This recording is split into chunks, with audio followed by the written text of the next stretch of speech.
Hi, how you doing? Anyway, um, thanks for looking in on my video. So today I want to give you some tips on how to reconnect with your son or daughter, particularly if they're say teenagers or young adults. Um, and these come through my experiences actually. So I was reminded really because at the moment I'm doing some work with a learning disability charity, and there's a chap that never ever talks. And I gave him a lift home the other day, and lo and behold, he never ever talks. But suddenly, once we're in a one-to-one situation with me driving, quite steadily and calmly, he just seemed to open up and talked and talked and talked.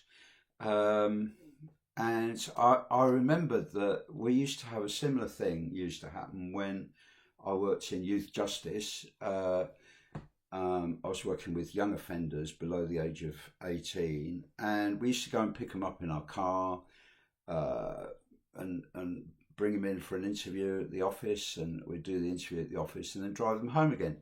Now, interestingly, they used to talk a lot more in the car than they did at the office, and it's interesting, isn't it? In that safe, warm environment of a car, that they feel safe. There's no eye contact, and so you remember when we all, when as parents, when we have a baby that couldn't stop crying, we used to use the car to put the baby in and go off for a drive, and lo and behold, the baby seemed to go off to sleep in the car.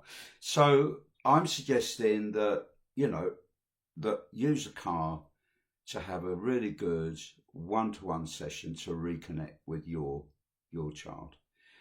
Now, another tip is to listen actually, and to flag up that you are listening by repeating the odd words that the person's saying.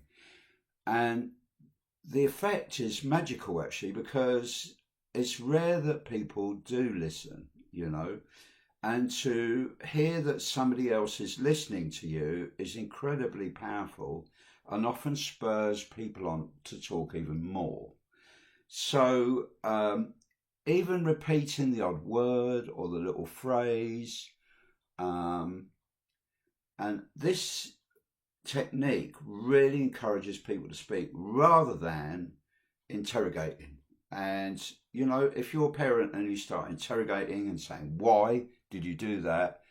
You're not going to get anywhere. But if you say, oh, if I understand you right, you felt really upset.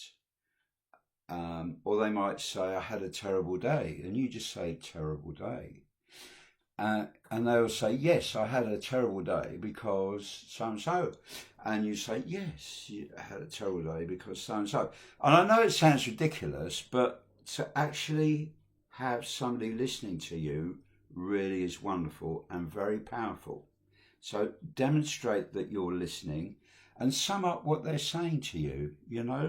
And you can ask very gentle questions like, how did that make you feel? Do avoid patronising and be non-critical, very important. Focus on the positives and remind the person of what they're good at and their strengths, and try and empower them really, like focusing on the positives and solutions. So when you feel like that, how do you feel you might feel better?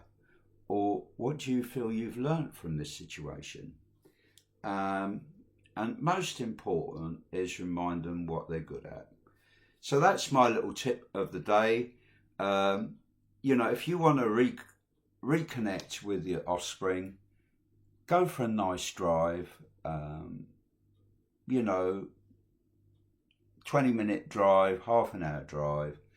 And if necessary, don't say anything. And avoid talking about yourself, and just say, well, how are things for you at the moment? And how are you doing? Listen, empathise. I understand you feel like that. And the technique that I used to use in my job often was to act dumb sometimes. I don't quite understand that. Could you explain? When I did, but I don't quite understand that. Could you explain what happened? Because I'm a bit confused. Rather than steaming in and saying, "Oh, you shouldn't have done that." That is very negative.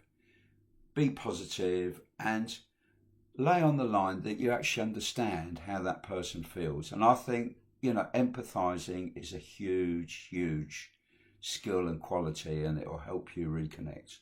And do it in the car because it's one to one, it's quiet, nobody's eavesdropping, and it's a safe environment. And it's weird, people seem to be willing to talk more in the car. Anyway, all the very best and have a lovely time. Bye now.